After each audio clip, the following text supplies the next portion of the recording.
Hello everyone and welcome! In today's video, I'm going to be doing an unboxing and overview video of Apple's much anticipated AirPods version 2. Now, Apple made the announcement that the AirPod 2s were going to be available towards the end of March 2019, and of course, here is the set right now. Apple actually comes out with multiple versions of the AirPod 2s. You can actually buy the standard AirPods 2, which uses a Lightning connector enabled charging case, and of course they've got the new Qi enabled charging case, which is the version I bought here. And basically, pricing wise, if you bought the regular AirPods 2s with the non-Qi case, it's $220 Canadian, which is exactly the same price as the AirPod 1s, or for an extra $50 more, for $270 Canadian, that you can buy the wireless charging case enabled version. Now, Apple actually does allow even previous owners of the AirPod 1s to upgrade to the Qi enabled charging case for an extra cost of $100, which in my opinion is a terrible value proposition. If you're going to spend that kind of money on a wireless charging case, you may as well just buy a new set of AirPods and sell your old ones and call it a day. Anyways, diving right in. Here is the packaging in the Apple way of doing things. It's very simple and clean. The Apple AirPods are to scale on the front of the box, and they are embossed so you can actually feel some texture on the surface. We've got, the model number here along with the serial number. It's neat. The left and right earbuds is model A2032 and A2031, and the charging case is an A1938. Now, if you were looking at these AirPods, you would never be able to tell that these were AirPod 2s unless you actually looked at the model number. They are 100% identical to the version 1s. So, let's check out what's on the inside here.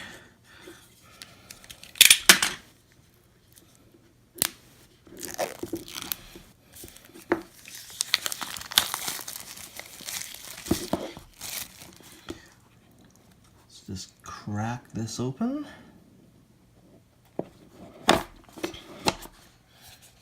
And then of course we've got our little pocket of paperwork here, which includes regulatory information, safety, use, and handling, as well as a quick start guide. Inside we have our AirPods wrapped in this nice satin type plastic.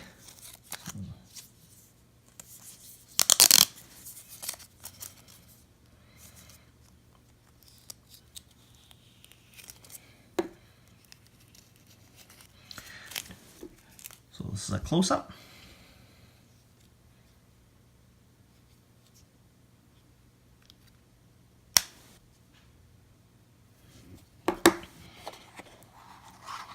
Inside the box on the bottom, we've got our standard USB-A to Lightning cable, so you can charge it when you don't have wireless charging capabilities.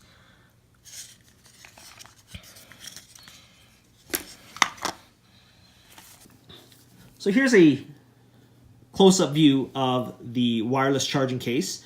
You'll notice that the form factor of the new AirPods 2 looks almost identical to that of the AirPods 1, with some very subtle differences. Notably, that the charging LED is now on the front of the case instead of being in the top of the case in the center under the lid.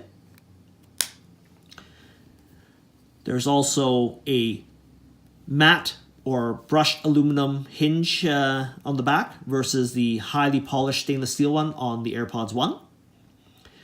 We still retain the traditional Lightning connector so that you can still charge it with the Lightning cable if you don't have wireless charging, or if you bought the non-wireless charging version. And it also weighs just a hair heavier because Apple, on the Qi charging edition, had to incorporate the Qi charging coil on the backside of the case. Now, when you look at these new AirPod 2s, you'd be very hard-pressed to tell if there were any real physical differences between the AirPod 1s. Apple made absolutely no changes to the exterior of the AirPods, and the only way you could actually tell that these were the newer versions is by looking at the model number located on the bottom side of the left and right earbud. Apple AirPod 2s are model numbers A2031 and 2032 respectively for the left and right earbuds.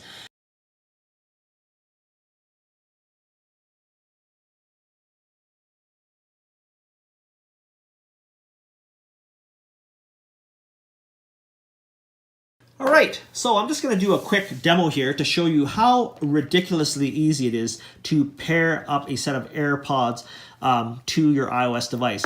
What I've got here is my old iPhone 6s Plus running iOS 12.2. So basically how I do this is I unlock my device, I make sure that Bluetooth is turned on, and all I have to do is simply put the AirPods beside my device, flip the lid open, and a prompt will come up asking you to connect these new AirPods. So I go connect, and it right away named my AirPods and then tells you the battery life. AirPods are 100% and the case is at 88%, and we go done. And that's all there is to it. Now, for those wondering, is there a power switch on the AirPods? And the answer is no, there isn't, as a matter of fact. They have sensors built within inside of them that know when they're placed in your ear and when they are not. The minute you take these out of your ears, the music stops playing, and then when you put them back, it resumes. And of course, when you put them into the case, they go into automatic charging mode.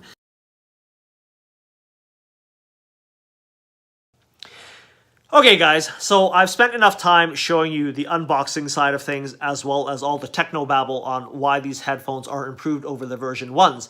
But in the end, you and I probably care more about how well these bloody things work. Now, AirPods, of course, are certainly not cheap. And there is one thing that I actually do want to point out to those that are going to be using these for sporting activities is that these AirPods, oddly enough, are not water resistant. There is no IP type ratings of any sorts.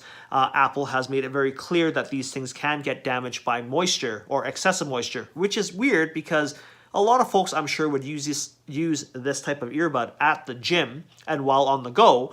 And of course, people sweat when they work out, or people that have butterfingers like me tend to pull these out of the case and then they fall out of my hand and could potentially land in a little puddle of water, rendering them destroyed. So, I guess what I'm trying to say here is that I would have expected Apple to put some type of weatherproofing or waterproofing on these, but they didn't. So shame on you, Apple, for charging as much as you do and not including waterproofing into the headphones. That being said, let's see how well these things fit. So I put the left bud in and it chimed, meaning it connected. And it knows this through these sensors here located on the side of the buds. Now, I've got really tiny, shallow ear canals that generally don't suit earbud headphones very well.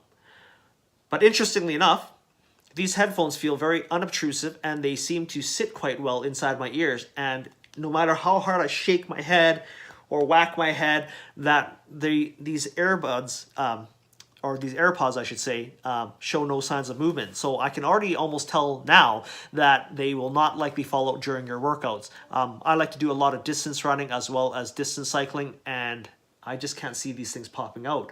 But the true test is going to be when my ears start to sweat. So I'm going to go and do that test next. All right, guys, so I decided to do all sorts of different physical activities with my AirPod 2s, and unfortunately I'm going to have to give these things a failing grade on staying inside my specific ears because of how shallow they are. Now here is, I believe, the left ear pod, and that one stayed in for the most part. But then when I was jogging the other day, that the right AirPod actually fell out of my ear and landed on the pavement. And because it's made out of plastic, and there's a little bit of weight to these things, that it fell out, and of course it's all banged up. And that's just because I have, wonky ears that don't fit any type of earbuds very well. So if you've got deep ear canals, then all the power to you. These will probably stay in just fine. I think I was running for maybe about 1.5 kilometers, and I wasn't even really sweating, and then it just popped out. And of course, look at the road rash on that. That really sucks when you spend almost, $280 on that, on a set of headphones, and then only to have them get ruined 3 days into owning them. So anyways, if you're going to use these for intense workouts, be forewarned that these don't stay in your ears very well, or at least they didn't stay in mine very well. If you read the online reviews, a lot of other people have reported similar issues, so not surprisingly, I'm experiencing the same thing. So I decided to give my AirPod 2s a shot at the ski hill and see how well they fared up inside a, I guess, protected ear because my helmet has these sort of ear warmers that would hold things in place. And I hate to say it, but the Apple AirPod 2s fell out after about 10 minutes of skiing, and because they're white, I almost lost them in the snow. So clearly the AirPod 2s are not suitable for skiing. In my case, they're also not suitable for running or even biking, and I can't even use them in my workplace without them falling on the concrete floor constantly. So I guess my conclusion here is that the AirPod 2s just simply don't work too well for me despite their great technological advances. So your mileage may vary, but mine are probably going to be going back to the store where they came from. If you guys like this video, give me a thumbs up and consider subscribing to my channel. And thanks for watching.